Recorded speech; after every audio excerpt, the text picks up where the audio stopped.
Okay, so good evening, everyone. Am I audible to you, online students?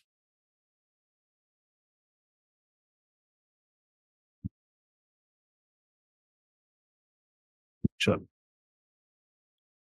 सो पहले हम करेंगे family and kinship में most of the topics in family kinship ना we have already covered in paper one. ठीक है, Indian वाला भी हमने कर लिया है एक्सेप्ट इरावती कारवे, वो आप कर लोगे। अभी जो मुझे करना है दैट इज कन्यादान एंड कुलवधु, इनका रेलेवेंस।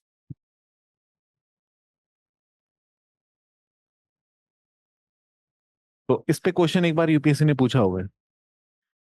सो कन्यादान का बेसिक मीनिंग पहले हम समझ लेते हैं, what is the meaning of this. Kanya means daughter, especially girl child. Okay, it is applicable to girl child.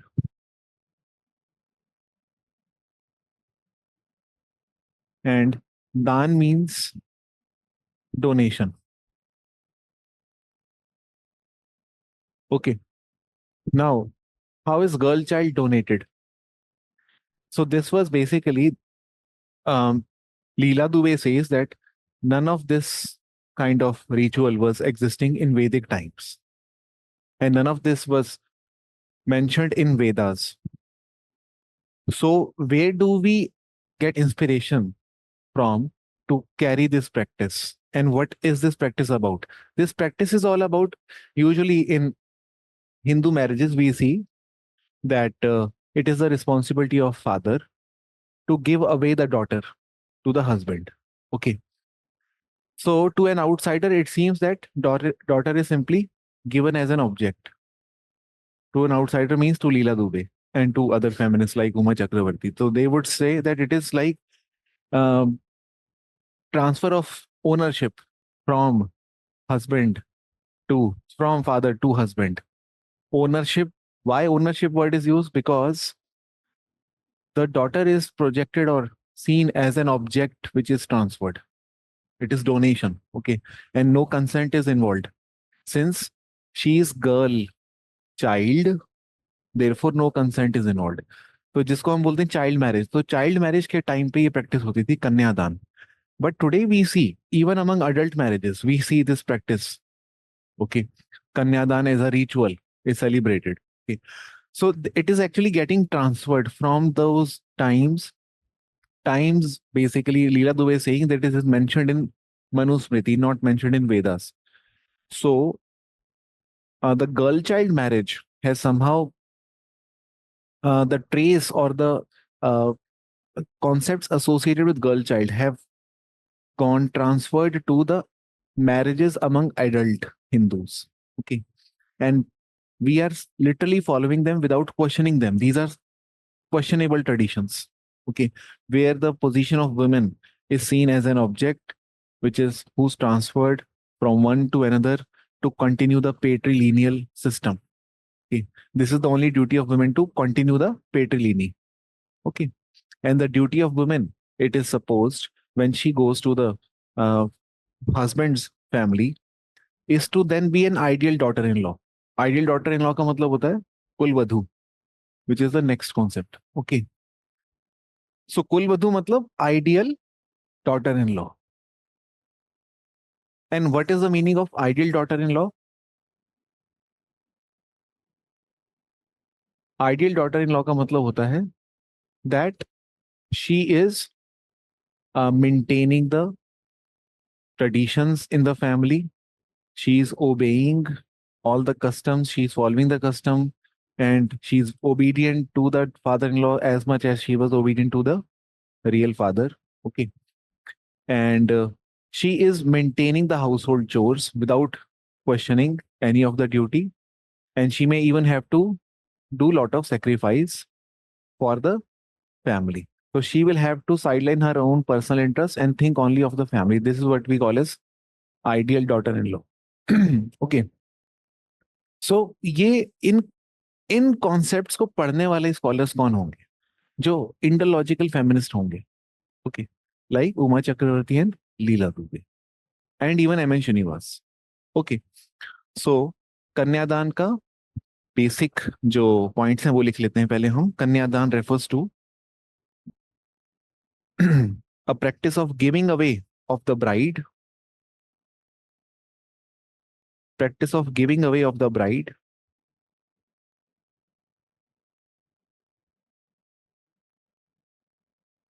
by father to the husband, by father to the husband.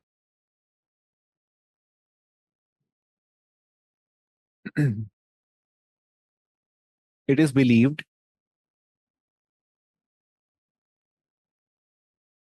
that male guardian, girl requires male guardian,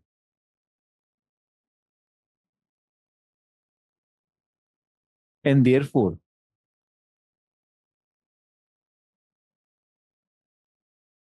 she is transferred from one male to another.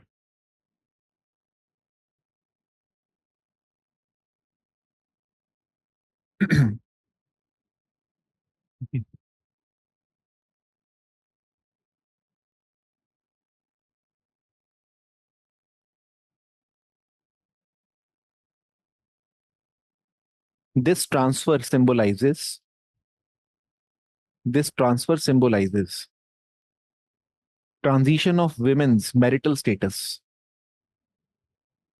transition of women's marital status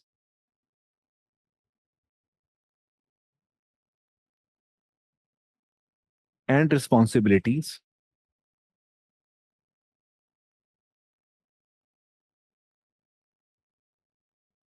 from her natal family to her husband family, from her natal family to her husband family.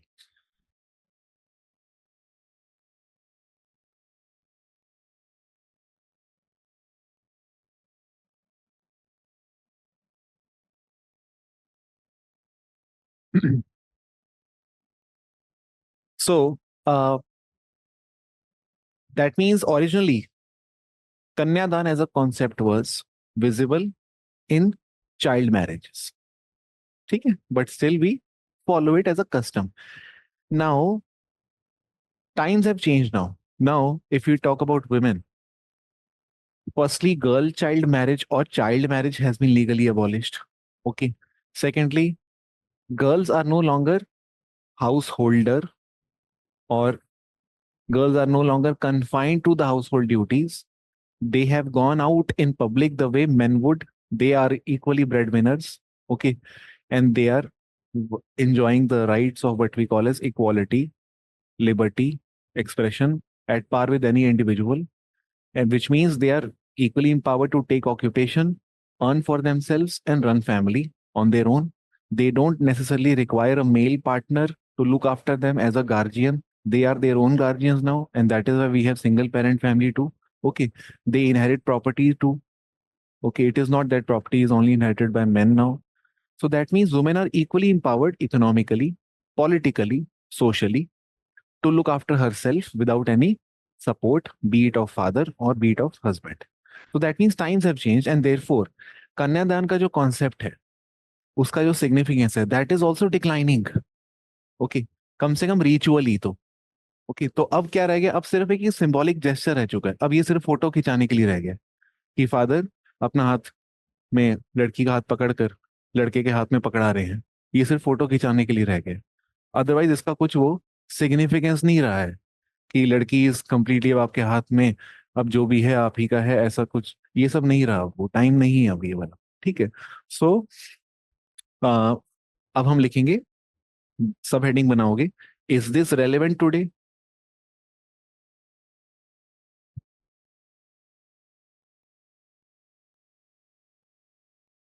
Is this relevant today?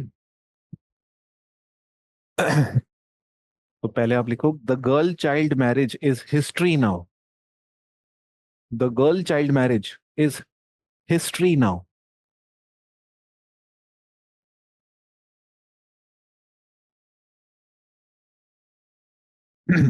Since child marriage is legally banned. Since child marriage is legally banned. Secondly,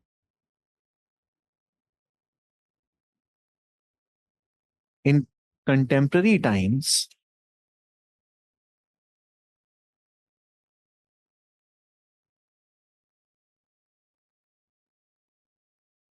women are at par with men in terms of property rights, occupational choices,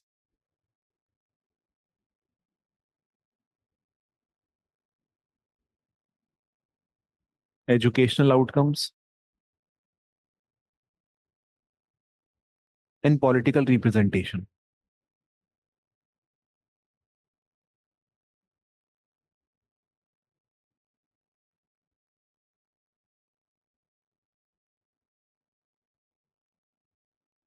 This means women are not dependent on male partner. Women are not dependent on male partner.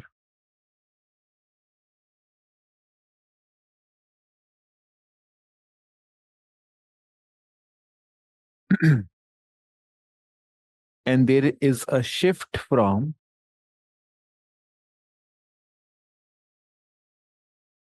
ownership to partnership.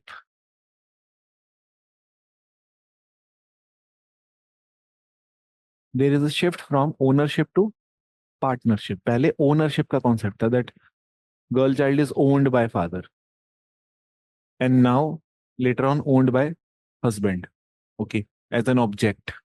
But now they're partners only. Okay, they women cannot be seen as object now, and therefore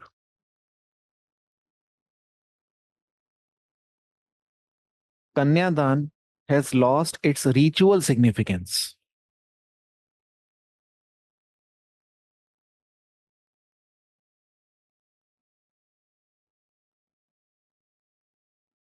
Has lost its ritual significance, comma, at least in the urban centers.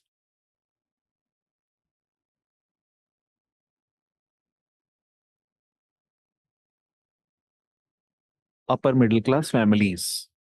Urban centers, upper middle class families.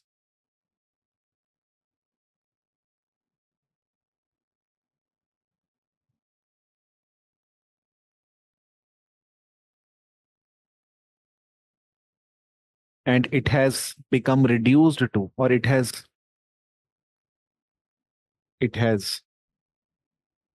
been reduced to a symbolic gesture only. It has been reduced to a symbolic gesture only. Okay. During the time of wedding.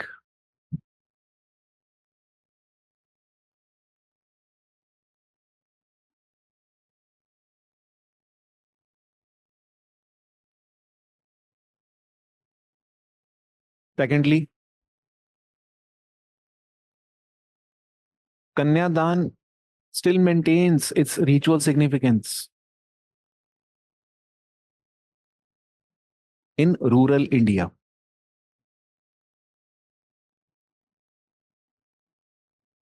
Kanyadan maintains its significance in rural India among lower middle class families.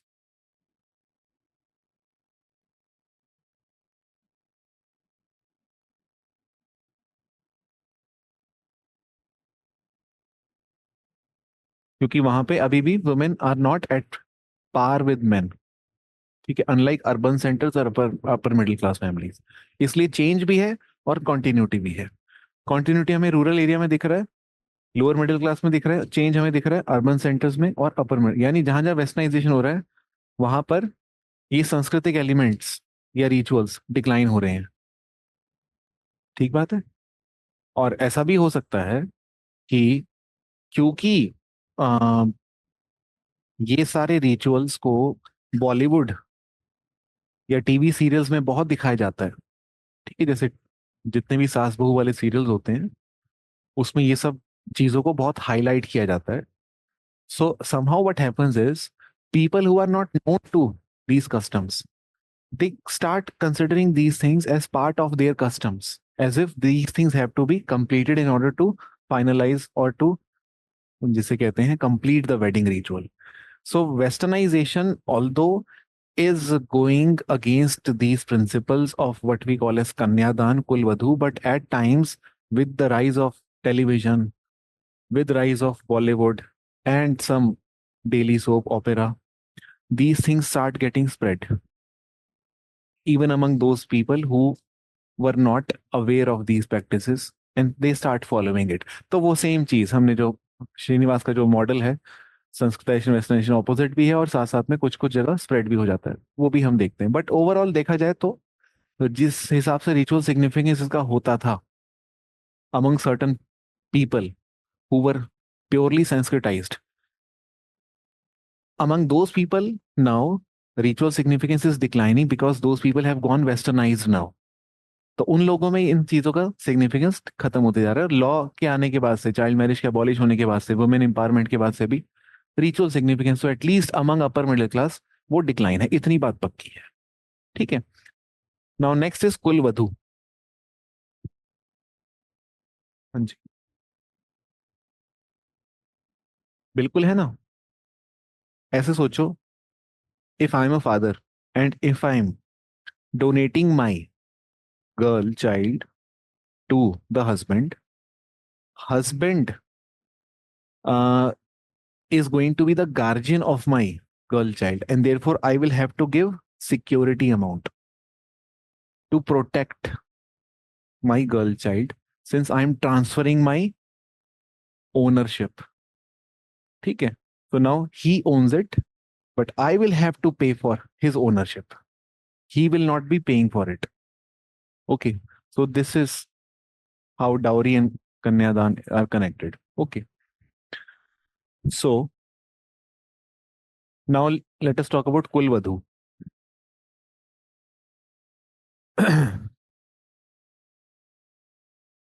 कुलवधु का जो concept है, इसका simple मतलब होता है ideal daughter in law.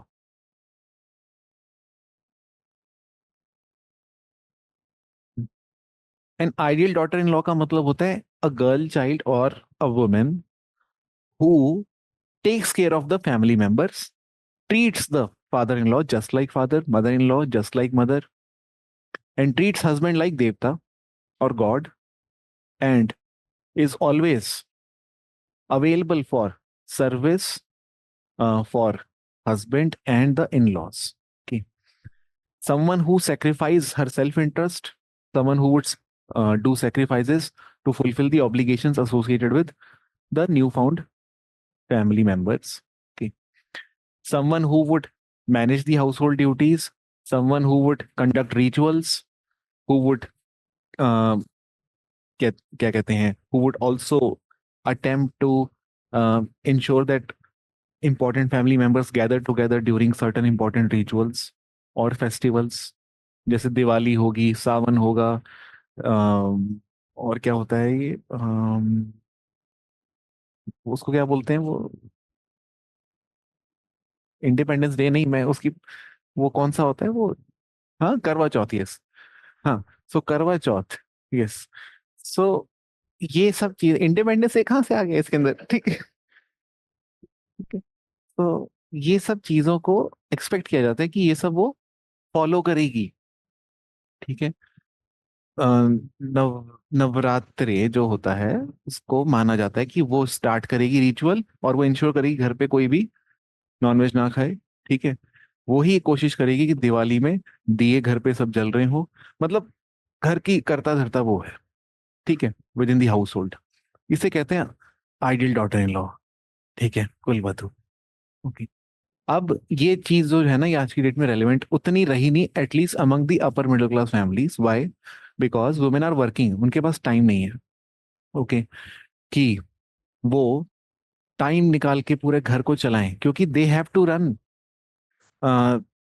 क्या कहते हैं, देर they have to look after office responsibilities too, so they're working, so which means they would not have enough time to manage household, and in case if they have, they would have to go for second shift. Okay. And therefore she may not be available to a degree that she was before she got opportunity to work. और इस वजह से क्या हो रहा है, conflicts हो रहे हैं in the household. Okay. The traditional members of society start considering working women as a threat to their customs. Okay, someone who is not carrying on or forward the traditions which are supposed to be carried, and they don't consider this women as ideal daughter-in-law. So this brings conflict within family and household. Okay, so ये क्यों हो रहा है, mainly because of the same reason जो ऊपर हमने पढ़े कि कन्यादान, क्योंकि अब कन्यादान रेलिवेंट नहीं, because women does not require male guardian now. She is independent financially, politically, socially, and therefore she has no obligation to complete the rituals to be seen as ideal daughter-in-law. Okay, she has her own identity now. So write down.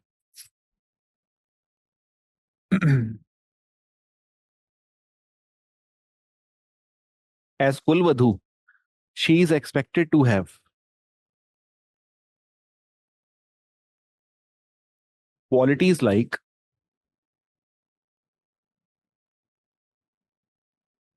submissiveness and devotion to the husband's family. Submissiveness and devotion to husband's family.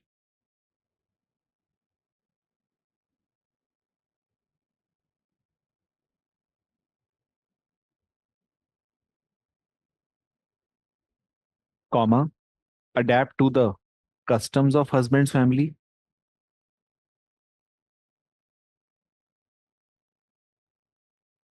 Comma, support the household.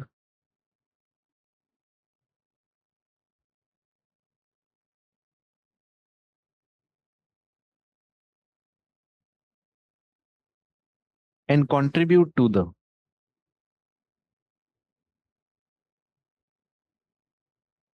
family's heritage.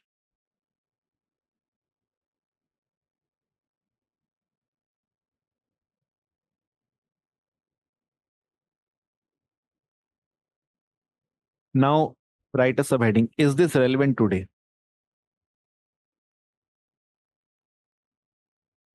Is this relevant today?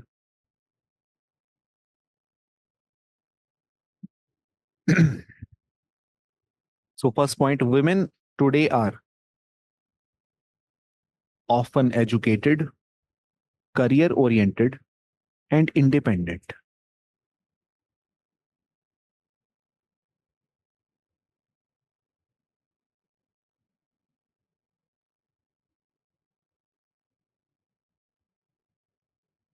It means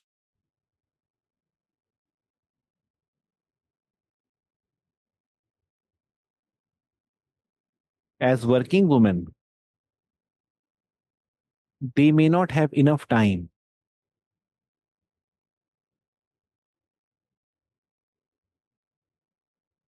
to manage household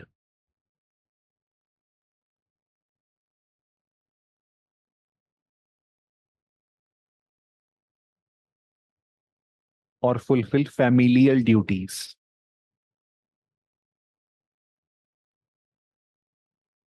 Or fulfill familial duties. Full stop. The personal aspirations. Full stop. The personal aspirations and individuality. The personal aspirations and individuality overrides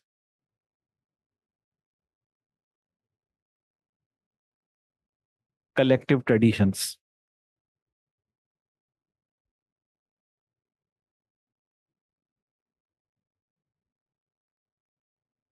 Second point. Second point. आज की date में ये भी हो रहा है कि ना, which is very normal thing, that women and husband, मतलब wife and husband, are not living at husband's place. Today we see rise of neo-local families too. Okay. तो neo-local families का मतलब क्या होता है? ना मेरे घर ना तेरे घर, अलग ही घर. ठीक है. न्यू लोकल फैमिलीज में क्योंकि इन लॉज ही एग्जिस्ट नहीं कर रहे, जो कि होता है यूजुअली. ओके. तो एक्सपेक्टेशंस का सेट नहीं है. ओके.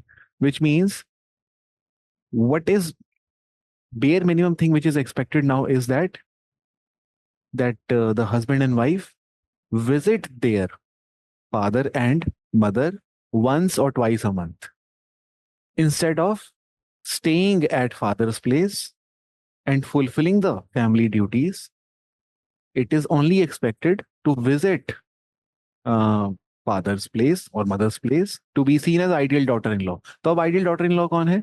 जो महीने में एक दो बार मिल लेती है, फोन कर लेती है हफ्ते में एक दो बार. ठीक है. पर पहले आइडियल डॉटर इन लॉ कौन था? जो घर संभालती है, ठीक है, हमारा ख्याल रखती है, चाय बनाती है, बिस्किट देती है, ठीक है, और दिवाली में सबको एक साथ रखती है. ये आइडियल डॉटर. तो आइडियल डॉटर इन लॉ अभी भी एग्जिस्ट करता है, लेकिन अब नोशन चेंज हो गया है. ठीक है. अब नोशन उसका चेंज हो गया कि अब किसको बोला जाएगा. फाइन. तो second point.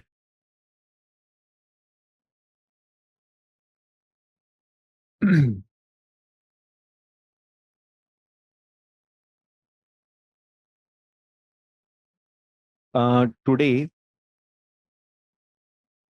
we see rise in neo-local families.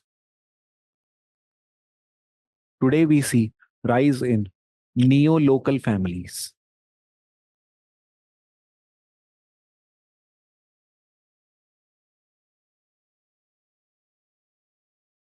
which has changed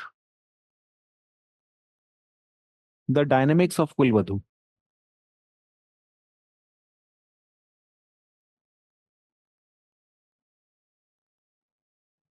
Which has changed the dynamics of Kulvadhu.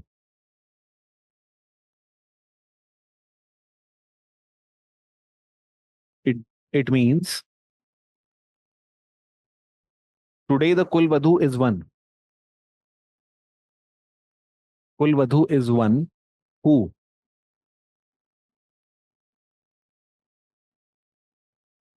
stay in touch. ठीक है. स्टे इन जो टच में रहती है. ओके. और visits the in laws frequently.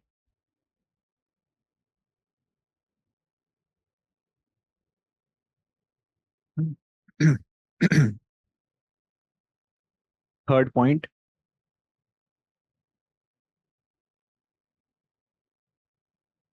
Among many urban middle class families, among many urban middle class families, ideal daughter in law is one.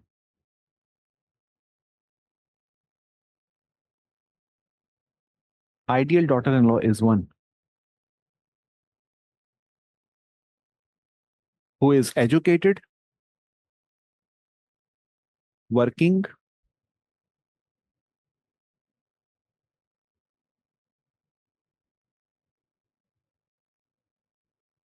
and leads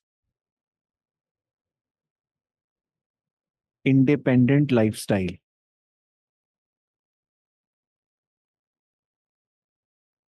And leads independent lifestyle. तो ideal daughter in law के meaning ना अलग अलग है हर जगह. But एक बात पक्की, आइडियल डॉटर इन लॉ का वो जो एक ओरिजिनल मीनिंग था, उससे हटकर बहुत सारी मीनिंग्स अब डेवलप होने लग गए. ओके. और last point. Today we see rise in divorce, रीमैरिजेस,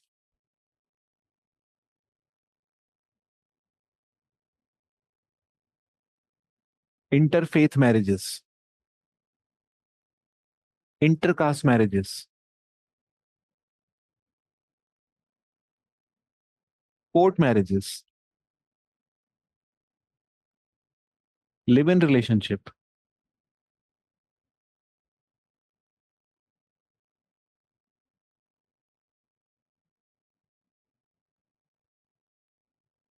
sologamy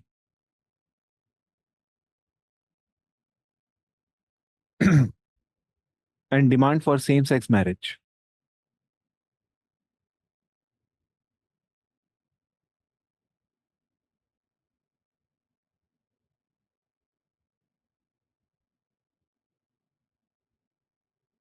Full stop. These have diluted. These have diluted the significance of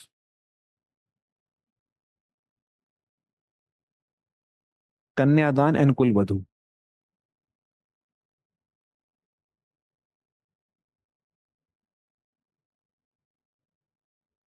कन्यादान and कुलवधु.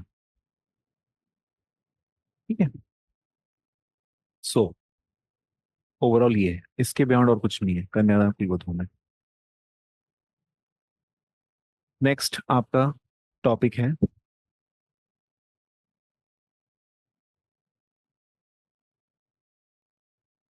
रिलीजन के ऊपर.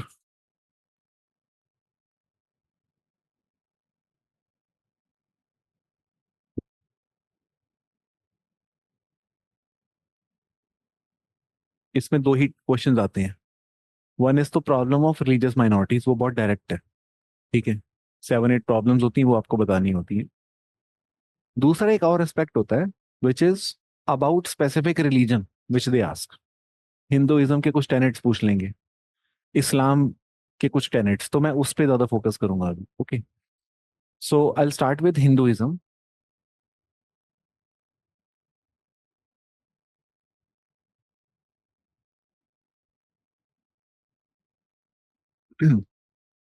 Aryaman. Sir any specific scholar to write while mentioning kanyadan कुलवधु के पॉइंट्स. स्पेसिफिक स्कॉलर अगर आपको mention करने होंगे ना, ऑलवेज टॉक अबाउट लीला दुबे. सबसे फिट स्कॉलर है इन चीजों के लिए. ठीक है. Leela Dube and Uma Chakravarti too. ठीक है, दोनों के दोनों. नाउ हिंदुइज्म की अगर हम बात करें तो हिंदुइज्म के ऊपर M N Srinivas and A M Shah, इन दोनों ने आर्टिकल्स लिखे हैं.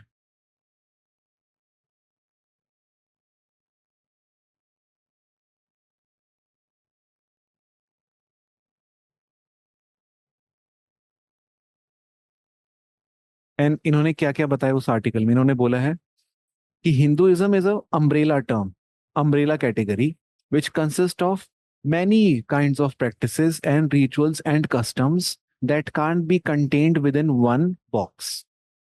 ठीक है. हिंदुइज्म एक अम्ब्रेला कैटेगरी है जिसके अंदर बहुत सारे कस्टम्स, रीति रिवाज, ट्रेडिशंस होते हैं जिसको आप किसी एक बॉक्स में डाल नहीं सकते. तो it is more of way of life, way of life of the locals, way of life of the regional people, way of life of Indians और way of life of Hindus. मतलब it is diverse way of life. It is not even one way of life, it is multiple ways of life. Okay. So अब ये क्या करते हैं, what they do is they talk about certain essential traits of Hinduism.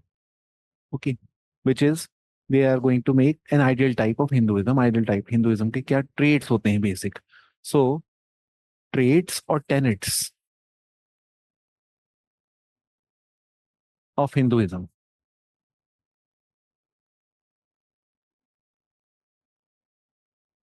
सबसे पहले Hinduism, unlike other religions, does not have any one sacred text.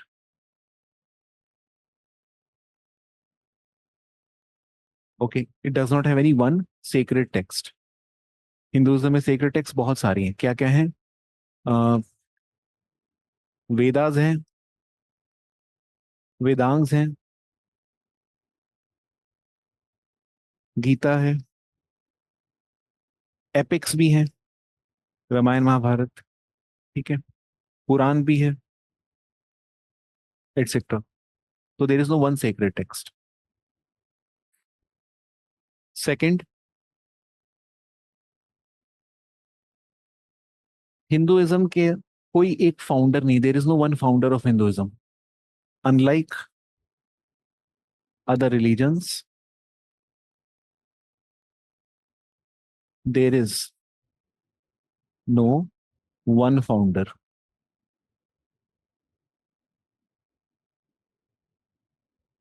Okay.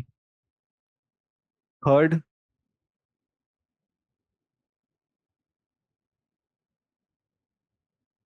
Hinduism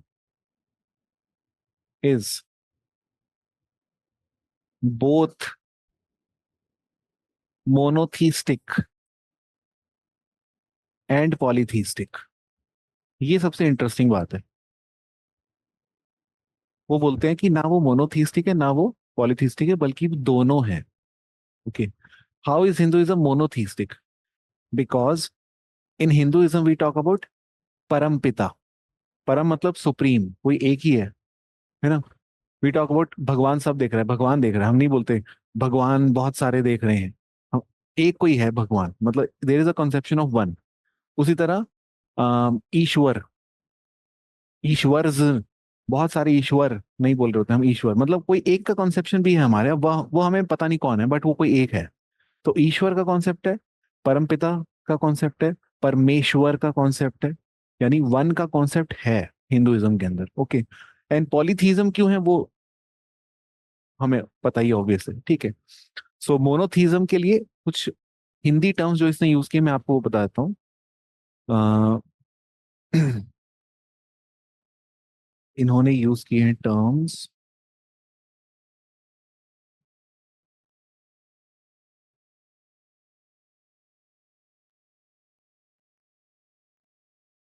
परमात्मा,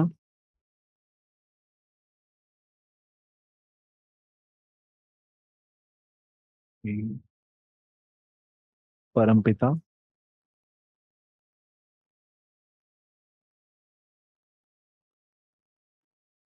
परमेश्वर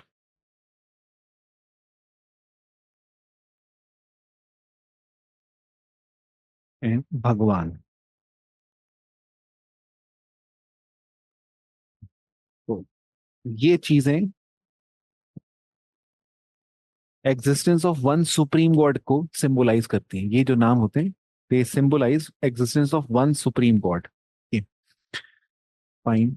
and then fourth, the belief in anant रूप.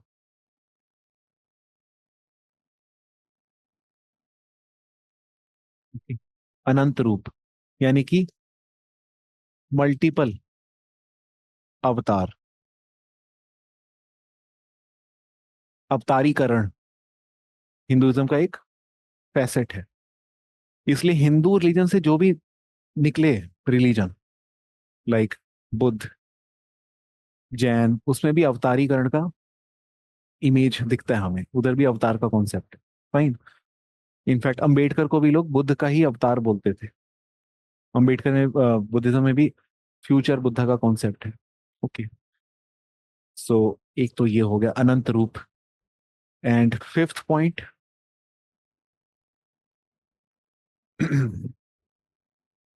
Fifth is that the goals of Hindu life, Hinduism prescribes goals of Hindu life, goals of Hindu life, like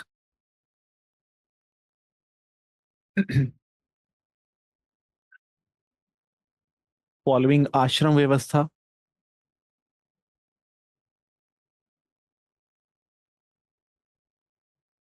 धर्म, अर्थ, काम and मोक्ष. Following आश्रम व्यवस्था, comma, धर्म, अर्थ, काम एंड मोक्ष.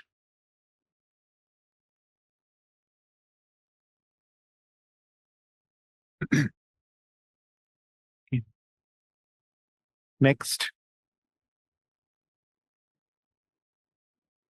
Hinduism consists of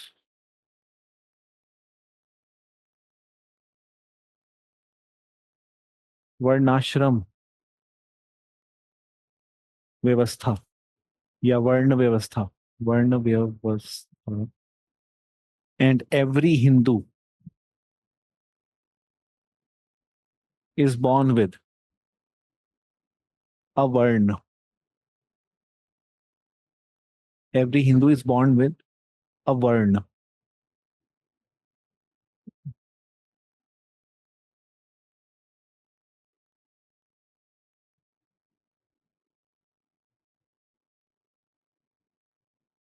इसी में each Hindu is expected to fulfill varna dharma to attain moksha. Varna dharma to attain moksha.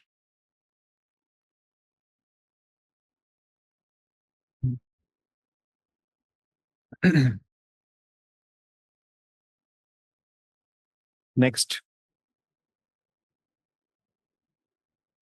Hinduism consists of many sects. It consists of many sects. कौन कौन से sect आते हैं इसमें? Vaishnavism, Shaivism, शक्ति, शक्तिज्म, स्मार्तिज्म.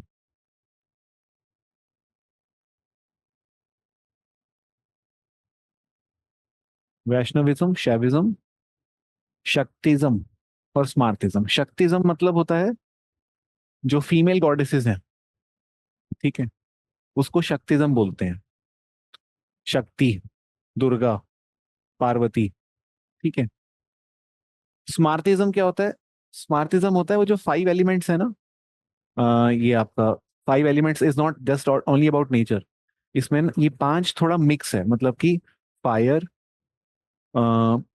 Water, Vishnu, ठीक है, Vayu, and there is one more, I am not able to recall the fifth one.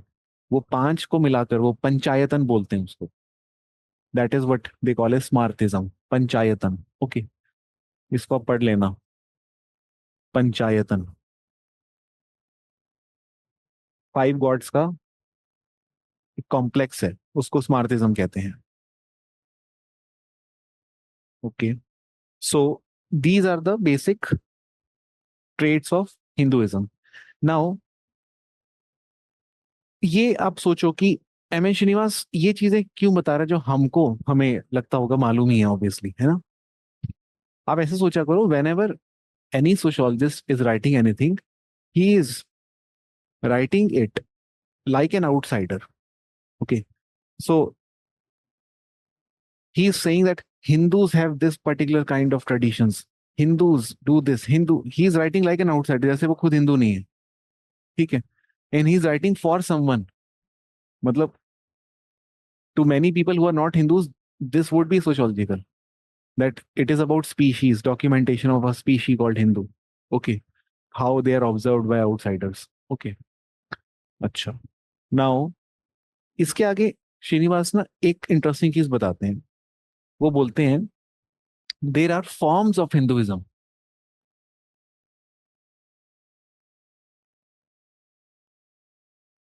Distinct from book view.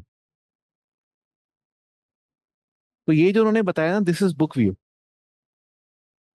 Of Hinduism. अब जो वो बताएंगे that is going to be field view of Hinduism. Okay, so field view अब बताएंगे Hinduism का. वो field में वो बताते हैं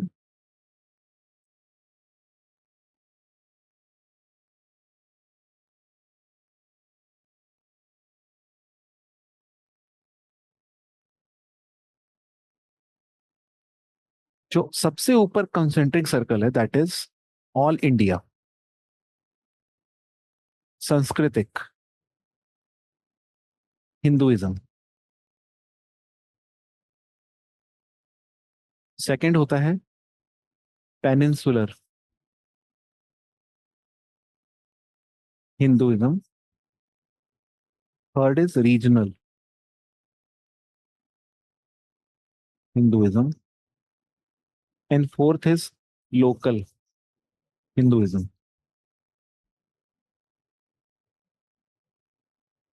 ठीक, ये चार फॉर्म्स होते हैं हिंदुइज्म के। अब इसमें से जो फील्ड व्यू है वो हमें कहाँ मिलता है? ये जो सबसे ऊपर का है ना, all India Sanskritic Hinduism, this is book view.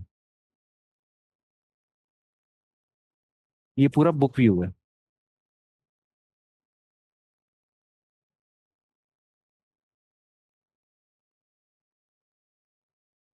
ये जो नीचे के तीन है, ये तीनों जो है फील्ड व्यू है।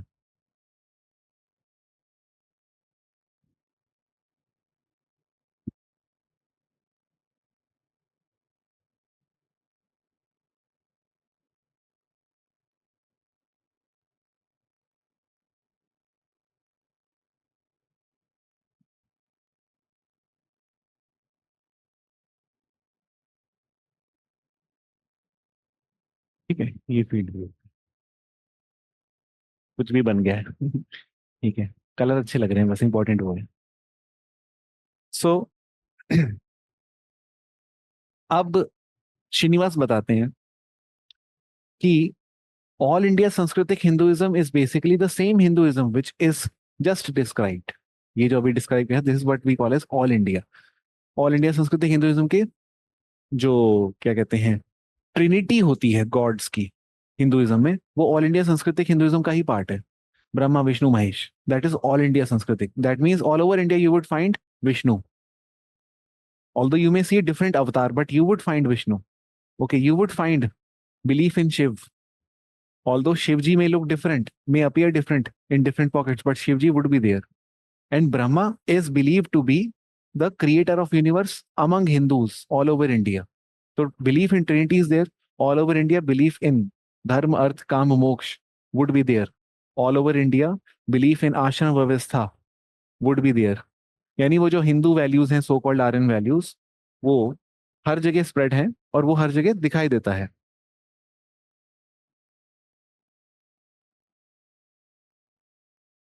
ठीक है, उसको बोलो अभी नहीं, अभी नहीं। अम्म, उसको बोलना कि परसों आ जाएगा, परसों। ठीक है। So all India Sanskritic Hinduism का मतलब है that there would be belief in duties, belief in ashram vyavastha, belief in the trinity, belief in the values of Hinduism, which is shared all over India. Okay. And belief in the sacred text. This is what we call as All India Sanskritic Hinduism, the book view. अब आते हैं इन सब पे peninsular, regional और local Hinduism. तो first सब heading आप बनाओ peninsular Hinduism. Peninsular Hinduism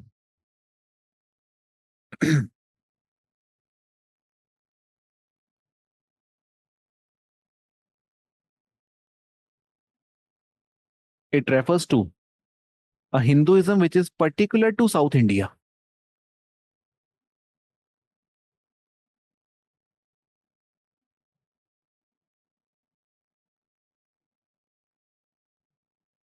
Particular to South India. तो साउथ इंडिया में जो हिंदुइज्म हमें दिख रहा है, उस वाले हिंदुइज्म को पेनिनसुलर हिंदुइज्म बोला है। सो साउथ इंडिया में ना अ, क्या है particular about Hinduism? So if you see the festivals there, okay, Onam है, पोंगल है, those festivals are not observed in north India, but उनके जैसे फेस्टिवल्स आर डेफिनेटली ऑब्जर्व्ड। तो जो फिगर्स होंगे ओणम और पोंगल में, उस तरह के फिगर्स एग्जिस्ट नहीं करेंगे नॉर्थ इंडिया में, बट डेफिनेटली हार्वेस्ट के टाइम के फेस्टिवल जरूर होंगे इधर भी। ठीक है, ये उधर के बिलीव्स हैं वहां के। दूसरा, जब हम बात करते हैं आपका जगन्नाथ मंदिर की, ठीक है, So Jagannath is again a form of avatar of Vishnu only. Okay. So Jagannath is particular to South India. We don't have Jagannath in North India. Okay. Similarly, uh, there would be some uh, type of unique temple architecture which is unique to South India, not there in North India, like Dravidian style. Okay. So that is a form of Hinduism typical to South India.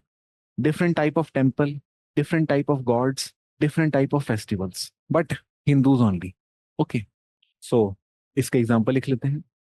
For example, Dravidian style architecture, Dravidian style architecture, comma,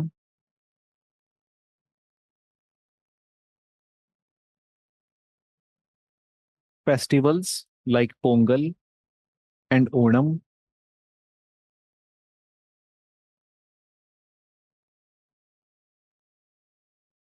comma, deities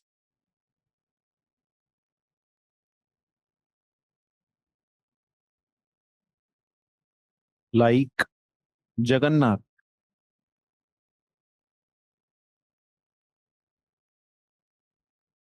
Ayyappa, Murugan, Subramaniam,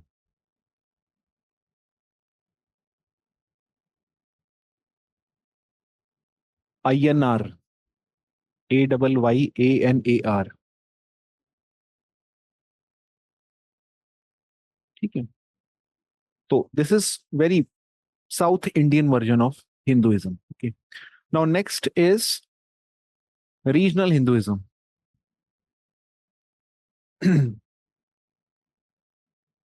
Okay. Now, regional Hinduism, obviously, क्योंकि this is sub part of the peninsular, उसके अंदर ही आता है, तो obviously you would have some overlapping features. But regional Hinduism का मतलब होगा, it's not about all South India, it is about some regions in South India. Okay. Like Malabar region, Kerala का जो रीजन होगा, या फिर साउथ कैनरा रीजन यानी Karnataka reason जो होगा. तो कुछ रीजन स्पेसिफिक कि इस रीजन में ये मिलते हैं, ऑल ओवर साउथ इंडिया नहीं है. So this Hinduism refers to the practices found in rituals and practices found in Malabar region, Kurg region, and Karnataka region. बस ये तीन रीजन की बात कर रहे हैं वो इसके अंदर. मालाबार मतलब केरला, कुर्ग यानी वही मैसूर वाला रीजन, कर्नाटका वही है. ओके. अब यहाँ पे कौन कौन सी ऐसी चीजें जो यूनिक हैं which is not found all over south India.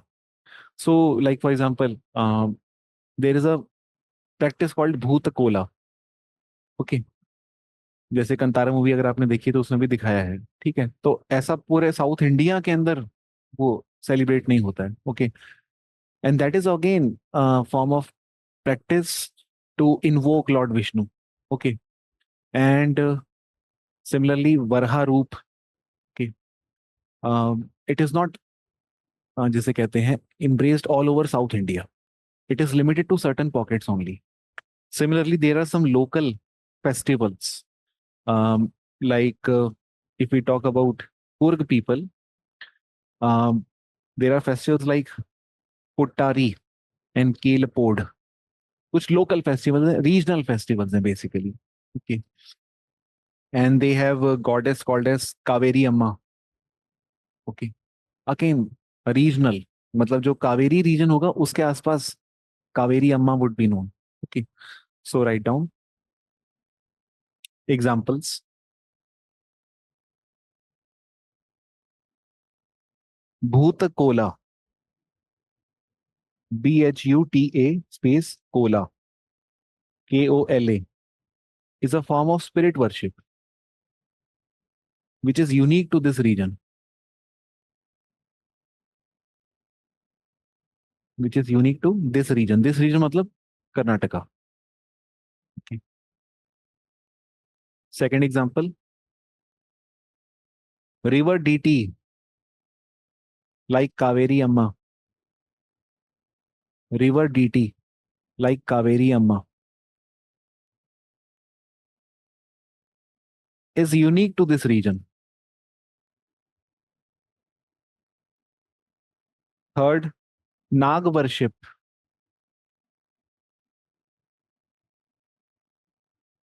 is prevalent in both Karnataka and Kerala.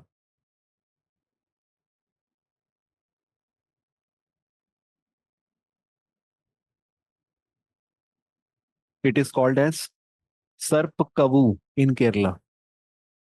Sarp Kavu, Kavu in Kerala.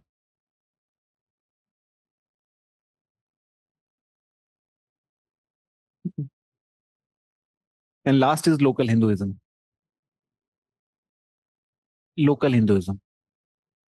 Now, local Hinduism is really a kind of Hinduism which is all about hyper local god. Okay, hyper local custom. मतलब आपको वो 10 kilometre के बाद ऐसा कहीं कुछ दिखेगा ही नहीं, सिर्फ यही दिख रहा है. जैसे किसी गांव में एक मान्यता है, ठीक है, किसी गांव की मान्यता है कि ये पत्थर जो है, ये पत्थर के ऊपर जो निशान है, ये शिव जी का है. ओके. या फिर ये पत्थर पे पार्वती का निशान है. मतलब एक लोकल मान्यता है. या फिर ये इस कुएं के अंदर देव रहते हैं. लोकल मान्यता, कुएं का देव. ओके. जो शायद हर जगह ना हो. या फिर इस पहाड़ में क्या कहते हैं, है एक गॉड है इस पहाड़ के, लोकल लोकल गॉड, जो सिर्फ इस पहाड़ में पाए जाते हैं. And in fact if I can remember it, recall it, तो like last year there was this case in Uttarakhand where many workers were stuck in the hill because of the kind of construction work that was going on, so they got stuck for 40 days, I guess. Okay. And it was believed that somehow the administration did not pay heed to the god's call that construction was not supposed to be done in this area, and that is why once the workers were evacuated, the god was reinstated. एक वहां के local God है जिनको वापस reinstate किया. खुद जो धामी है वहां के चीफ मिनिस्टर वो आए, उन्होंने नमन किया ताकि अब से ये सब ना हो. तो वो लोकल गॉड है वहां के. वो मेरे को, I am not able to recall the name of that god, but local gods होते हैं हर रीजन के, हर स्ट्रेच में 10-10 किलोमीटर के अंदर लोगों की लोकल मान्यता जिसे हम कहते हैं. ठीक है. So it refers to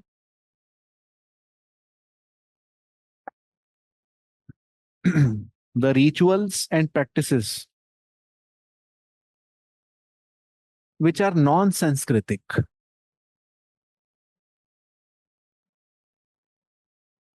which are non-Sanskritic. It consists of oral myths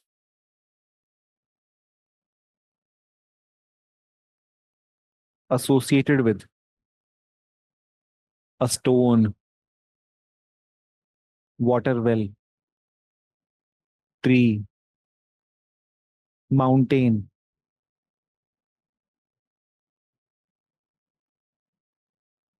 ठीक है. तो श्रीनिवास बोलते हैं कि local Hinduism can be seen as little tradition only. It is like little tradition only.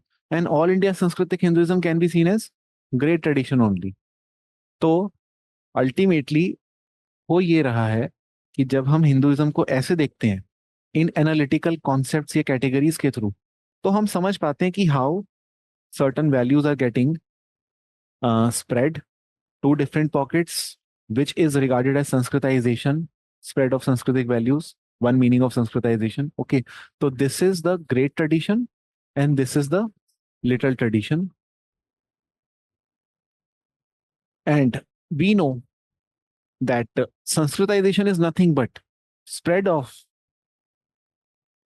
Sanskritic values from one pocket to another pocket among people who were non-Sanskritic. यानी जो local folk people हैं, local caste है या tribe है, when they emulate the values which are enshrined in the text, they are seen as संस्कृताइजिंग their lifestyle. तो ultimately वो text की जो वैल्यूज हैं ऑल इंडिया सांस्कृतिक हिंदुइज्म की, वही लोकल लोगों तक आ रही है, तो इसी को तो उसने संस्कृताइजेशन बोला था अल्टीमेटली। ठीक है। ठीक। सो अल्टीमेटली अपने इस लिटरेचर में उसने ये प्रूव करने की कोशिश करी थी हिंदुइज्म का कोई एक फॉर्म नहीं होता। You can't talk about Hinduism because Hinduism local भी है, यानी हाइपर लोकल, और टेक्सचुअल भी है। So it always, and text में भी कोई एक नहीं है, there are multiple text. Okay. So therefore whenever we talk about Hinduism we must talk about the model of Hinduism that we are describing. We should not speak at length about Hinduism until we clearly demarcate that it is just a model and it is not all India Sanskritic or local. It is this kind or that kind. Okay. In conclusion, Srinivas wanted to highlight Srinivas wanted to highlight how Hinduism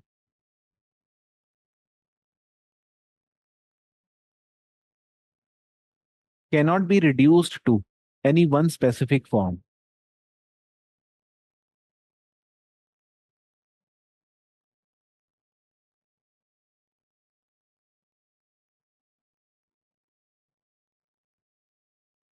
and therefore the book view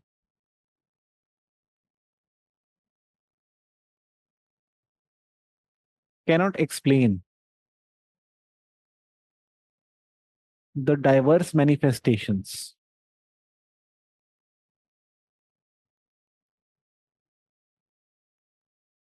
of Hinduism in the field. Of Hinduism in the field.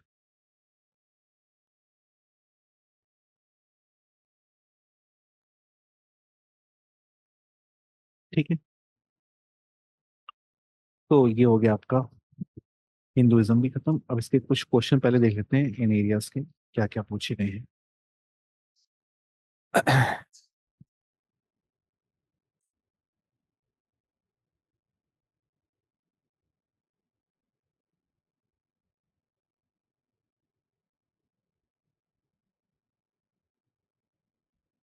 तो there is a question called what are the basic tenets. ये तो हो जाएगा direct है अभी। What are the basic tenets of Hindu religion.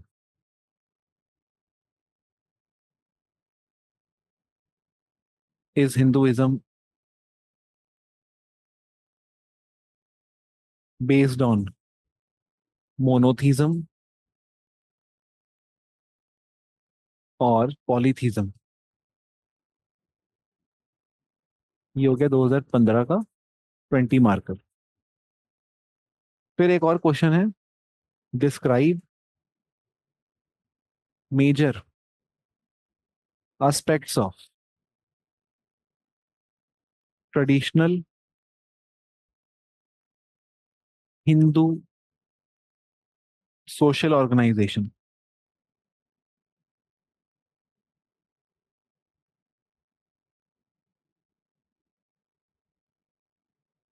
How far are they relevant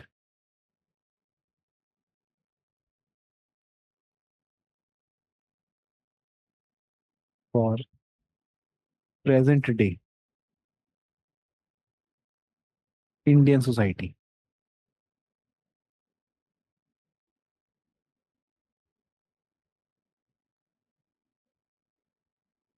so first तो is direct, जो second question है major aspect of traditional Hindu social organisations. Okay, यहाँ पे हमें क्या लिखना है? ये हिंदू सोशल ऑर्गेनाइजेशंस का मतलब क्या होएगा? इसका मतलब होएगा वर्ण सिस्टम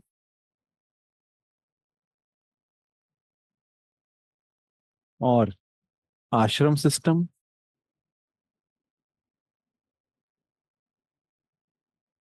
एंड 4 ड्यूटीज। ठीक है, धर्म अर्थ काम मोक्ष वाले, ये सब हिंदू सोशल ऑर्गेनाइजेशंस इन सबको कहते हैं। ठीक है, जो जिसकी बात घुरिए करते हैं बेसिकली। तो ये किस हद तक रेलिवेंट है आज की डेट में, वर्ण सिस्टम कितना रेलिवेंट है, आश्रम सिस्टम कितना है, वो ये पूछ रहा है। इसका कोई एक आंसर नहीं होता, बस हमको बताना है कि ये डिक्लाइनिंग फेज में है। जैसे जैसे वेस्टर्नाइजेशन हो रहा है, ये डिक्लाइनिंग फेज में होते जा रहे हैं। ओके, हमने बस वो चीज को मेंशन करना है। वर्ण सिस्टम का जो आइडिया था, that was about how people are born with varna and therefore limited to certain occupation. That is now changing with achievement orientation coming in. People are not born with a word. Everyone is born equally. All are seen as equal citizens, and everyone is given equal opportunity to pursue any occupation. So that means one defined occupation system we are not following anymore. वो तो basic है, वो आप बता ही दोगे। आश्रम व्यवस्था is not literally followed. There are people who are attaining salvation without getting married. Okay, यानी कि जो लास्ट फेज होता है लाइफ का, साल्वेशन, उसके पीछे पहले शादी लगती है।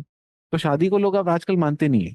Okay, so people are questioning the institution itself, they are changing its form, they are having live in relationship, और they are having sologamy. Okay, so that means ashram को एज इट इज फॉलो करना step by step, वो नहीं हो रहा है आज की डेट में। Okay, specially among urban upper middle class families. Okay, then when it comes to क्या कहते हैं salvation, so it is something that we must understand that it is not salvation is not ordained by religious text. People are attaining salvation in different ways today. It is up to them how do they look at salvation.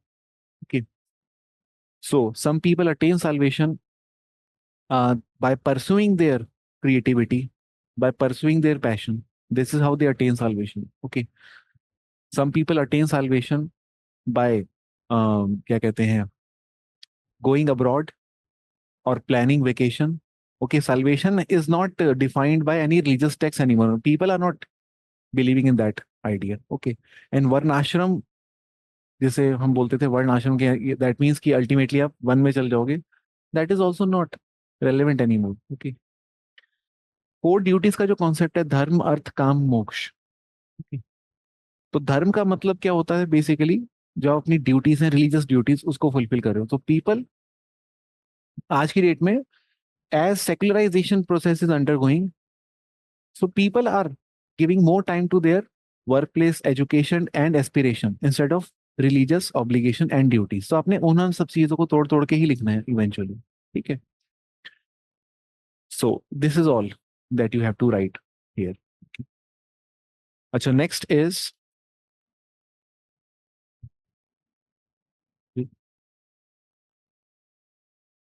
Yes, right, now Islam and its basic features. इसको मैं बहुत छोटा करके बता दूंगा क्योंकि इस पे क्वेश्चन अभी एक ही बार आया है, रिसेंटली आया है, 2017 में आया है। सो इसलिए मैं बता देता हूँ Islam and its basic features. इस्लाम के खासकर बेसिक फीचर्स से ज्यादा I talk about distinct features. Distinct features as practice in India.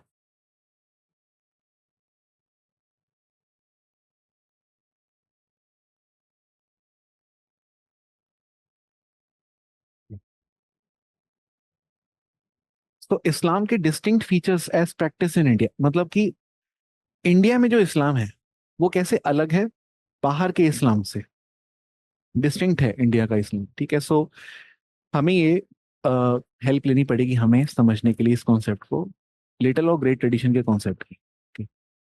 So in India we have Indo Islamic little tradition and Indo Islamic great tradition. जब India में इस्लाम आया था एट सेंचुरी एडी ऑनवर्ड्स, तो हम ये देखते हैं many lower caste people in Hinduism who were feeling oppressed or exploited under caste system of Hinduism decided to switch to Islam to escape oppression. Okay, so initially इस्लाम के अंदर क्या हुआ, Dalits enter किए। ठीक है। उस वजह से क्या हुआ, इस्लाम जो ओरिजिनल फॉर्म में था वो थोड़ा सा अन इस्लामिक होने लग गया, जो आगे के लोग बोलते हैं अन इस्लामिक, मतलब कि नॉन इस्लामिक एलिमेंट्स उसमें एंटर करने लग गए, बिकॉज ऑफ विच हिंदुआइजेशन होने लग गया इस्लाम का, क्योंकि some Hindus have come into Islam, Dalits, तो हिंदुआइजेशन हो रहा है इस्लाम का, because of which two things started taking place. One, some of the many of the Dalits started following Islamic practices, and many of the features of Hinduism also started coming into Islam. ये दो two way exchange हो रहा है अब यहाँ पर. Fine. सो पहले एक पॉइंट लिखेंगे, Islam entered into India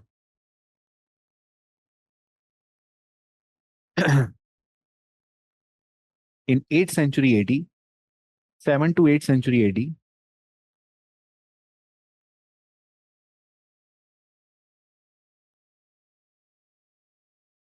Full stop. The diffusion of Islam gave birth to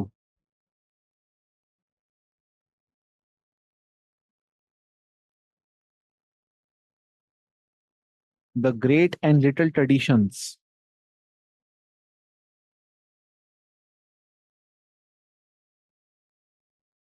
The great and little tradition.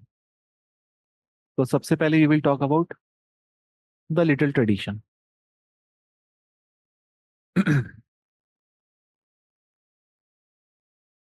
Indo-Islamic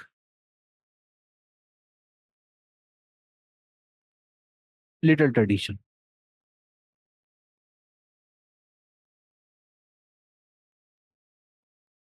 So this consists of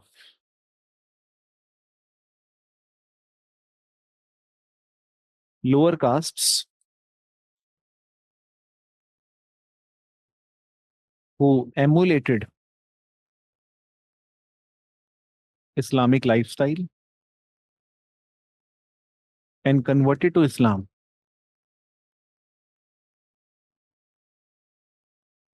to escape oppression.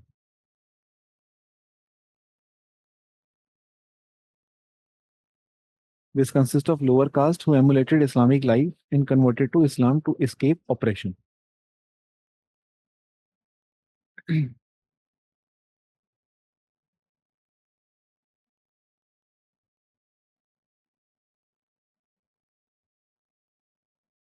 This consists, second point likho, this consists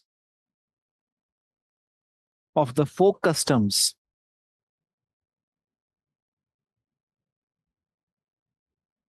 and rituals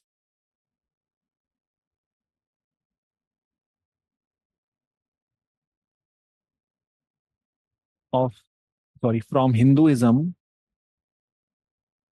which are not indigenous to Islam. From Hinduism, which are not indigenous to Islam.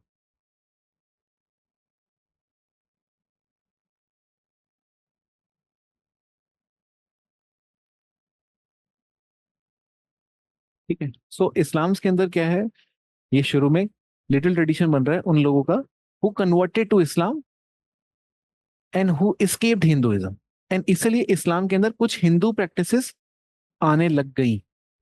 Okay. अब वो Hindu practices हमें कैसे दिखती हैं, तो इसमें examples हैं, जैसे कि बोला जाता है बंगाली मुस्लिम्स जो हैं दे वर्शिप कर कृष्णा एंड दुर्गा. ओके. बंगाली में बंगाली मुस्लिम्स जो हैं they worship Krishna and Durga. Similarly Rajput Muslims जो हैं they practise female infanticide, which was seen as, traditionally it was seen as a Hindu practice. Okay. And third, Mirasi's community है north India की, who worship Durga Bhavani. So these are Muslim communities who are, मतलब कि erstwhile Hindus who converted to Islam but still retain Hindu customs. Okay. Uh, one more example, the Chudi Hars of the Ganga Valley, the Chudi Hars of Ganga Valley worship Hindu देवी कालका माई.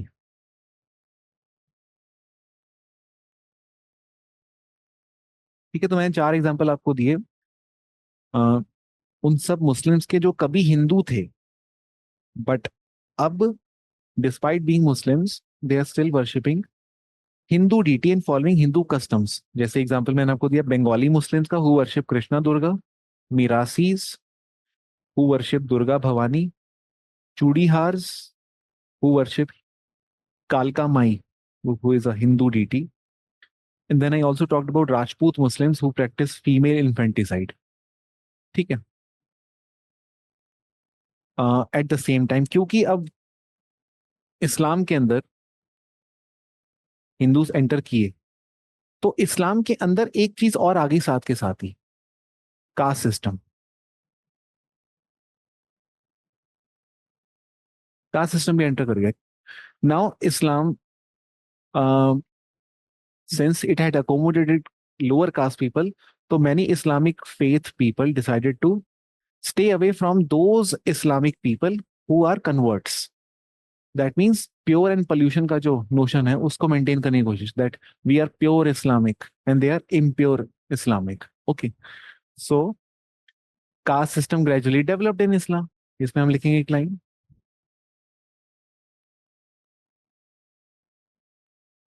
due to conversion of lower caste into Islam, caste system developed in Islam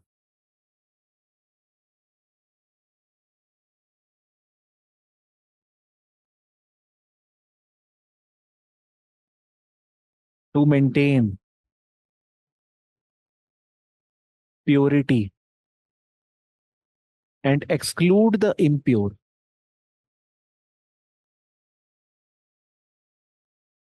To maintain purity and exclude the impure. अब impure किसको बोल रहे हैं? इस्लाम के अंदर impure Dalits को नहीं बोला जा रहा। इस्लाम के अंदर impure बोला जा रहा है to any non Islamic element. It's not about Dalit alone, it's about Hindu, कि हिंदू एलिमेंट्स हमारे अंदर आ गए हैं। We some of the people who claim to be Muslim are worshipping devis which is not allowed, which is prohibited. So this is un-Islamic elements coming in. Okay. सो ये caste system का develop होना इस्लाम के अंदर, this is what is making Indian Islam firstly unique. ये बाहर नहीं है। ठीक है। तो इंडियन कास्ट सिस्टम के अंदर हम आगे पढ़ते हैं, हमने पहले ही शायद पढ़ा हुआ था, कास्ट सिस्टम इंडिया का जो है इस्लाम में अशरफ टॉप पे है, सबसे नीचे अर्जल्स है। अर्जल्स आर दी कन्वर्ट्स। ठीक है, फाइन। अब हम यहाँ पे एक लाइन लिखेंगे कास्ट सिस्टम के अंदर ही,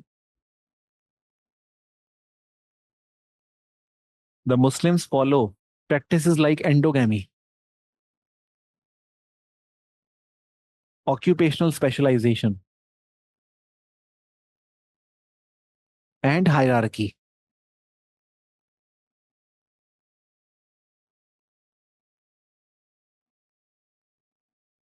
along with belief in pure and impure.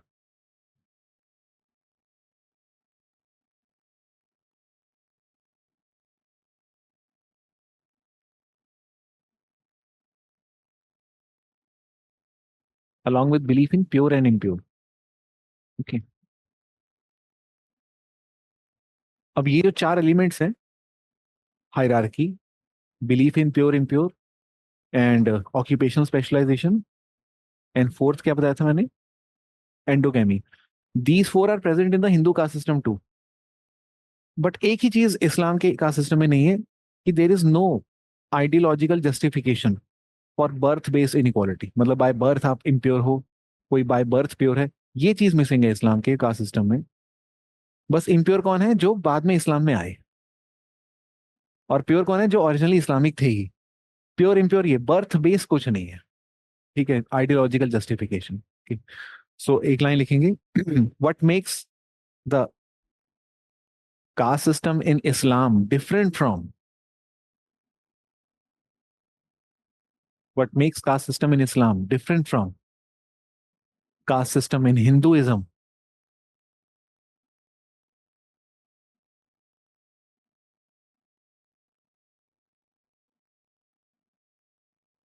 is, first point, in Islam there is no ideological justification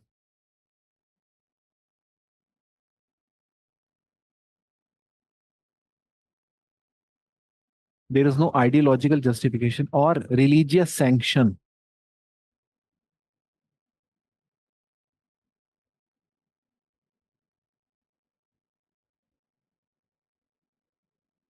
for birth based inequality, for birth based inequality, जो कि हिंदुइज्म में है, okay, traditionally. Second, in Islam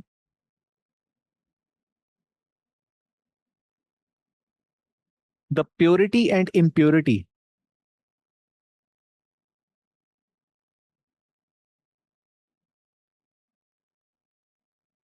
separates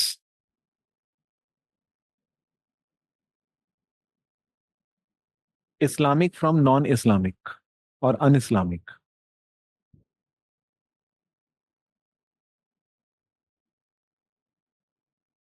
okay, ऐसा Hinduism में नहीं है।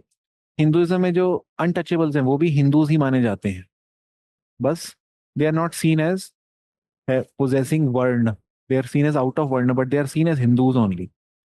Unlike Islam, they are not even seen as, जिसे कहते हैं इस्लामिक, प्योर इस्लामिक। ओके, इसलिए many Muslim people don't acknowledge the fact that there is caste system within Islam. Okay, because they don't believe in this system of uh, impure people coming to Islam and embracing Islam. ठीक है, so these two are the important things. Now, ये तो हमने little tradition पढ़ा।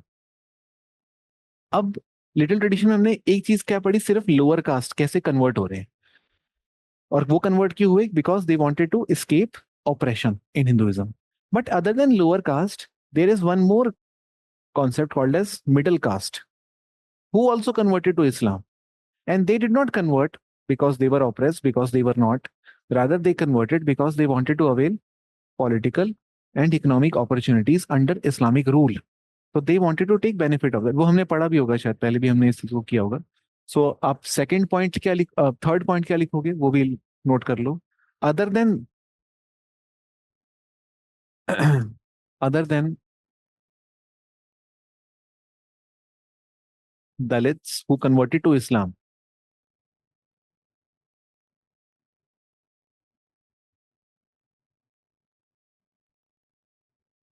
comma, many middle castes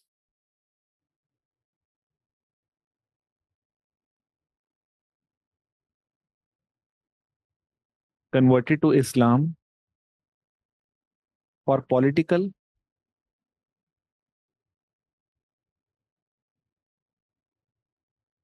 and economic opportunities.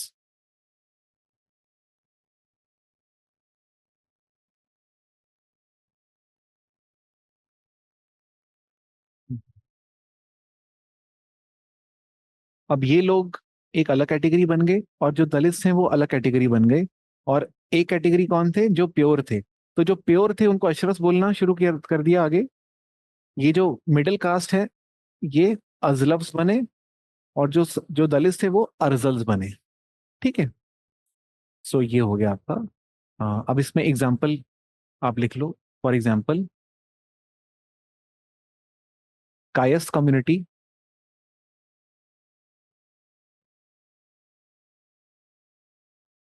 Kayastha community converted to Islam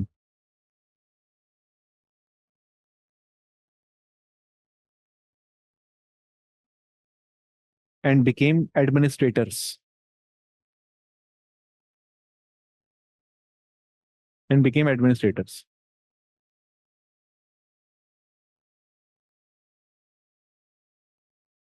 and held clerical positions.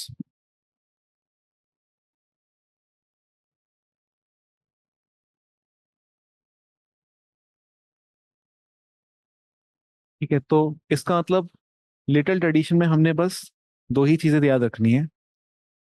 एक, Dalits, second, middle castes, ये दोनों मिलकर लिटिल ट्रेडिशन बना रहे हैं इंडो इस्लाम का। ठीक है, अब लास्ट है Indo Islamic great tradition. Great tradition हमेशा, जैसा आपने पढ़ा होगा, ग्रेट ट्रेडिशन एलिट्स का ट्रेडिशन होता है, लिटरेट क्लास का ट्रेडिशन होता है। तो जो एलिट्स हैं इस्लाम के, यानी जो प्योर इस्लामिक जो थे, वो तो वही है जिनको अशरफ बाद में बोला जाता है। तो जो अशरफ्स का ट्रेडिशन है वही ग्रेट ट्रेडिशन है। But when they came to India, तो वो tradition as it is continue नहीं हो रहे। इंडिया में आके क्या हो रहा है, सिंक्रेटिज्म हो रहा है, डिफ्यूजन हो रहा है। तो इंडो इस्लामिक आर्किटेक्चर आ रहा है, ठीक है, इंडो इस्लामिक पेंटिंग आ रही है, इंडो इस्लामिक म्यूजिक आ रहा है, इस्लामिक प्योर नहीं रहा। तो जो भी इंडिया में आए वो तो डिफ्यूज होके कुछ यूनिक बना रहे हैं जो पहले एग्जिस्ट नहीं करता था बाहर। ओके, सो यहाँ पहले एक लाइन लिखेंगे, Indo Islamic great tradition refers to the customs and traditions of elite Muslims.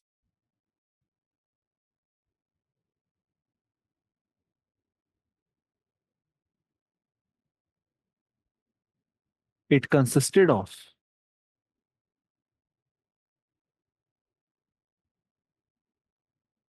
Indo-Islamic architecture,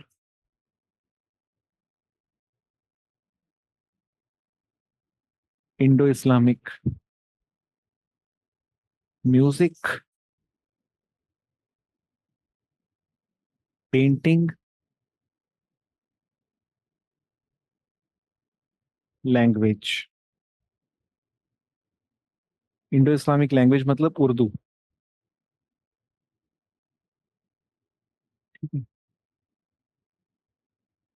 painting हमें मालूम है, मुगल के टाइम पे जो पेंटिंग्स आ रही है that is Indo Islamic paintings. Okay, उसमें ज्यादा फोकस किस पे है, ये नेचर, एनिमल, इन सब को ज्यादा पोर्ट्रे किया जा रहा है। ठीक है, गोल्डन कलर को बहुत यूज किया जा रहा है, सिल्वर कलर को यूज किया जा रहा है। ऐसा उन पेंटिंग्स में नहीं था जो नॉन इस्लामिक पेंटिंग्स है। ठीक है, और ऐसा आउटसाइड ऑफ इंडिया भी नहीं था। ठीक है, आर्किटेक्चर हमें ऑलरेडी मालूम है, म्यूजिक भी हमें मालूम है, सूफी म्यूजिक वो सब। सो दैट, ऐसा नहीं कि सूफी म्यूजिक का ओरिजिन यहाँ पे है, बट जो डिफरेंट डिफरेंट जिसे कहते हैं ऑर्डर हैं, चिश्ती ऑर्डर, उसमें से कुछ ऑर्डर यूनिक है टू इंडिया। ठीक है, सो वो सब चीजें पार्ट बनती हैं इंडो इस्लामिक ग्रेट ट्रेडिशन का। ओके, सो एक लाइन यहाँ पे लिख लेते हैं कंक्लूड करने के लिए।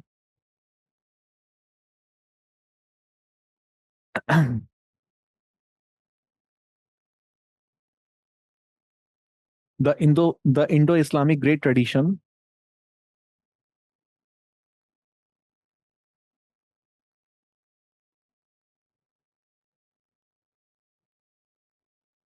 represented the syncretism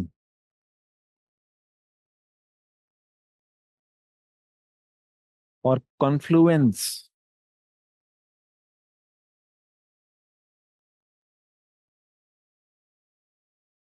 of Hinduism and Islam,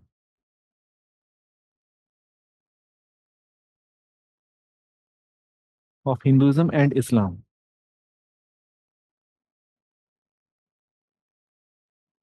ठीक, क्योंकि हमें मालूम है इंडो इस्लामिक आर्किटेक्चर काफी हद तक इंस्पायर्ड है बुद्धिस्ट और सिख आर्किटेक्चर से भी। ठीक है, when it comes to music, उसमें भी इंस्पिरेशन है। Many instruments however Hindustani instruments, और हिंदुस्तानी रागा, उसका भी बहुत बड़ा इन्फ्लुएंस है सूफी म्यूजिक में। ठीक है, घराना, ताल, इन सब का आपस में बहुत अमेलगमेशन था। देन पेंटिंग्स की भी हमने बात समझी। लैंग्वेज में उर्दू की बात करी, उर्दू में मैक्सिमम वर्ड्स हिंदी के, हिंदवी उसको बोलते थे, 50,000 वर्ड्स तो हिंदी से ही बोरो हुए थे उर्दू लैंग्वेज के अंदर। ओके, सो ये सिंक्रेटिज्म और कॉम्पोजिट कल्चर दिखाता है इंडो इस्लामिक ग्रेट ट्रेडिशन। अब क्या हो रहा है, ये जो एलीट लोग हैं जिनका ये ट्रेडिशन है, इनको ऐसा लग रहा है कि with the coming of Dalits and middle caste, Islam is getting corrupt. Hinduization of Islam is taking place. So now they wanted to, some of them, जिसका मैं अभी आपको बताऊंगा, some of them wanted to cleanse Islam of the un Islamic practices. तब जाके एक movement शुरू हुई विद इन इस्लाम, उसको बोलते हैं इस्लामाइजेशन। इस्लामाइजेशन के दो मतलब हैं, एक मतलब ये लोग इस्लाम को एक्सेप्ट कर रहे हैं, दूसरा मतलब इस्लाम प्योरीफाई होने जा रहा है हर उस अन इस्लामिक प्रैक्टिस से। ठीक है, ये दो मतलब हैं इस्लामाइजेशन के। तो एक इस्लामाइजेशन ये हुआ, दीज पीपल गॉट इस्लामाइज्ड। दूसरा Islamisation, Islam is getting Islamised once again, okay, by cleansing itself of the Hindu practices. और इसी को हम बोलते थे रिवाइवल मूवमेंट। ठीक है, तो जो भी हम रिवाइवल मूवमेंट पढ़ते हैं इस्लाम के अंदर, वो सब क्या है, जैसे वहाबी हो गई, तबलीगी जमात मूवमेंट हो गई, ठीक है, ये सब जितनी मूवमेंट्स थी, अ, इनका पर्पस था कि वापस से इस्लाम को प्योर करो जैसा था वो, और हिंदू एलिमेंट्स को हटाओ। ठीक है, so write down, against the Hinduisation of Islam, against the Hinduisation of Islam,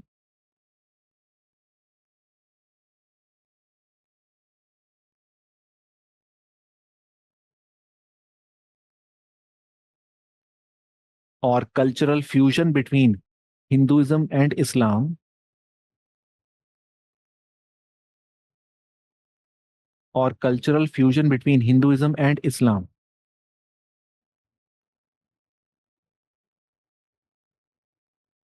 comma, some fundamentalist ulema, some fundamentalist ulema protested,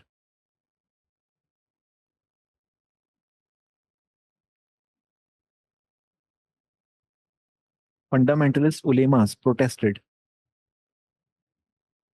and from there onwards,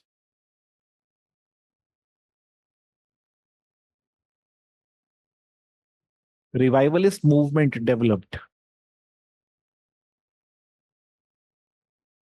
Revivalist movement developed in Islam.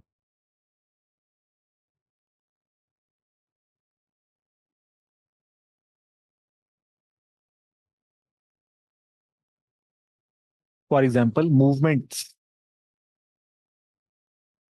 like Mujahideen, Wahhabi, Tabligh,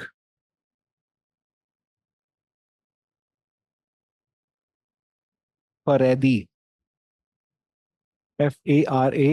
Faridi, developed to clean Islam of all un-Islamic practices.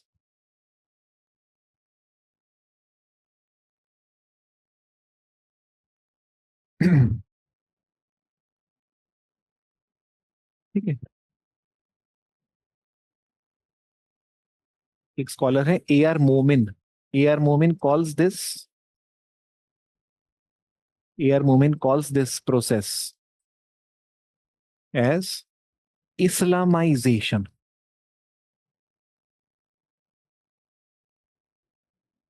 ठीक है, अब Islamisation word आपने इससे पहले कहाँ देखा होगा, योगेंद्र सिंह, योगेंद्र सिंह का जो बॉक्स है उसमें भी इस्लामाइजेशन लिखा हुआ है। बट वहां पे इस्लामाइजेशन कहाँ लिखा हुआ है योगेंद्र सिंह के, ये बताने के लिए कि लिटल ट्रेडिशन जो है, how when they accepted, when lower caste, when they accepted Islam they got इस्लामाइज्ड।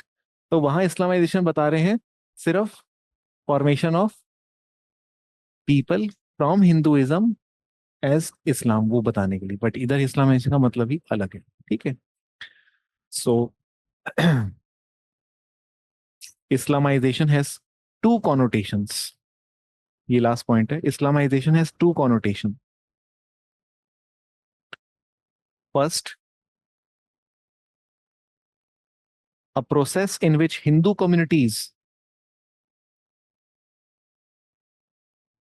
borrow cultural features of Muslims.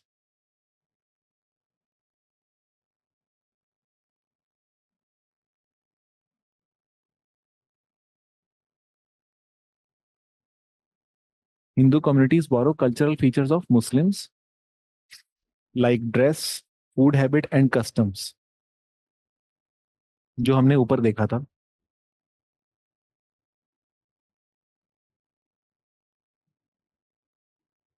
ठीक है, इस्लामाइजेशन एक ब्रॉड प्रोसेस है। शुरुआत ऐसी हुई होगी, कुछ लोग दलित जो हैं वो बने, फिर कुछ अपर मिडिल कास्ट के लोग बने, और धीरे धीरे इस्लाम की कई सारी प्रैक्टिसेस हम सब में आ गई, खाने पीने में आ गई, लैंग्वेज में आ गई।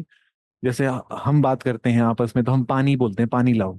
पानी इज उर्दू वर्ड, असली में हिंदू वर्ड क्या होता है, जल लाओ। तो हमारे एवरीडे लाइफ में हम कई सारे उर्दू वर्ड्स को यूज करते हैं, और कपड़ों में भी हम शेरवानी पहनते हैं शादियों में, ठीक है। या फिर क्या कहते हैं, कुर्ता पहनते हैं, ठीक है। तो शेरवानी, कुर्ता, ये सब वहां से आया है। बिरयानी खाते हैं आजकल हम बहुत ज्यादा, ठीक है। ये सब इस्लामाइजेशन हम सबका हुआ है। जैसे संस्कृताइजेशन क्या होता है, एक प्रोसेस है जो कैसे होता है कि ब्राह्मण सर्विसेज को यूज करना, ठीक है, ब्राह्मण्स को बुलाना बर्थ और डेथ रिचुअल्स पे, ठीक है। ये सब इस संस्कृताइजेशन का ही पार्ट है। वैसे इस्लामाइजेशन हम सबका हुआ है, कुछ कुछ एलिमेंट हम सब में है। तो वो हमारे फूड में दिखता है, ड्रेस में दिखता है, क्लोथिंग में दिखता है, म्यूजिक टेस्ट में दिखता है, ठीक है, कई चीजों में दिखता है। और सेकंड मीनिंग है, second meaning refers to a process of cleaning Islam of un Islamic practices.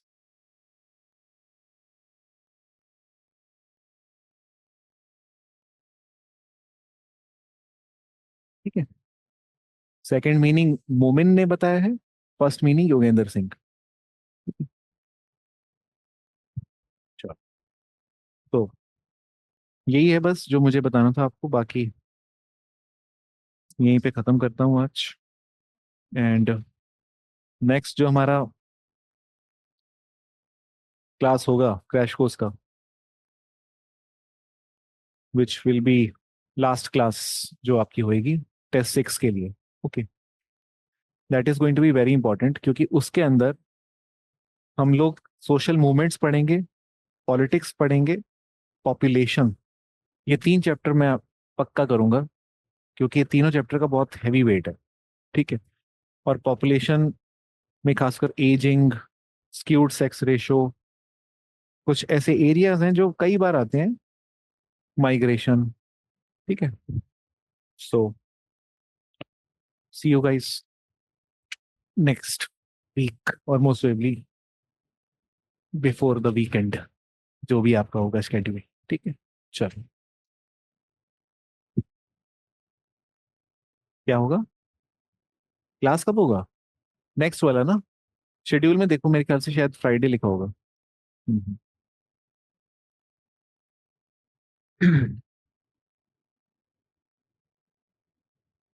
Example list, अच्छा, संस्कृताइजेशन वाली की मैं आज अपलोड करवा दूंगा, promise, I upload that today.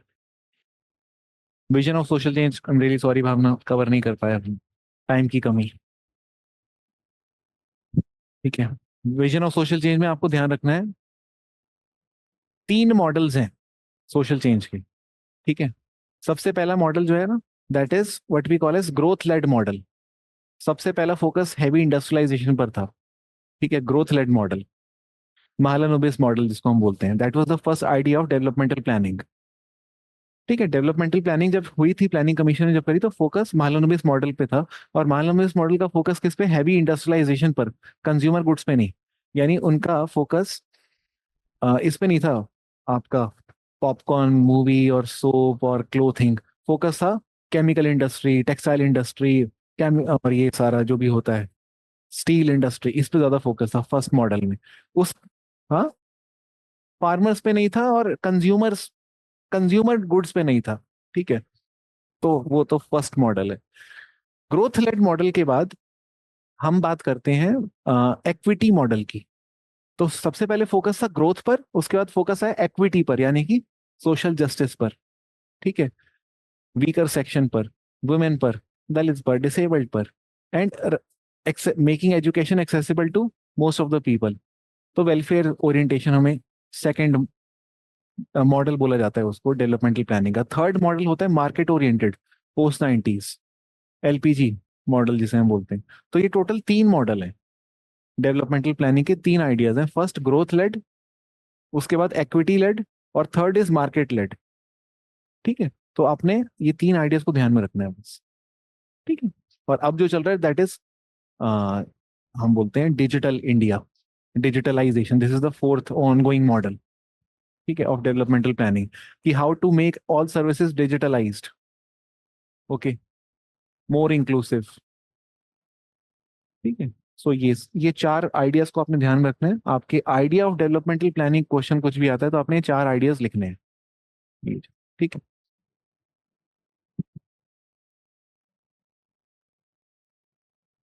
कोई फर्क नहीं है, इंडस्ट्रियल क्लास थोड़ा बड़ा हो जाता है ना, वर्किंग क्लास मतलब सब हम एम्प्लॉइज, और इंडस्ट्रियल क्लास मतलब इंडस्ट्रियलिस्ट जो बड़े लोग हैं वो भी तो इंडस्ट्रियल क्लास की पार्ट बनेंगे। They would not be called as working class ना, like Ambani can not be called as working class, but he is part of industrialist, और he is part of industrial classes. तो working class is one segment of many industrial classes. वैसी industrial class में और आती है supervisory class. ठीक है, supervisory class is not working class, it is just industrial class. Okay, तो working class के ऊपर जो जो है वो सब इंडस्ट्रियल क्लासेस का पार्ट है। ठीक है, चलो।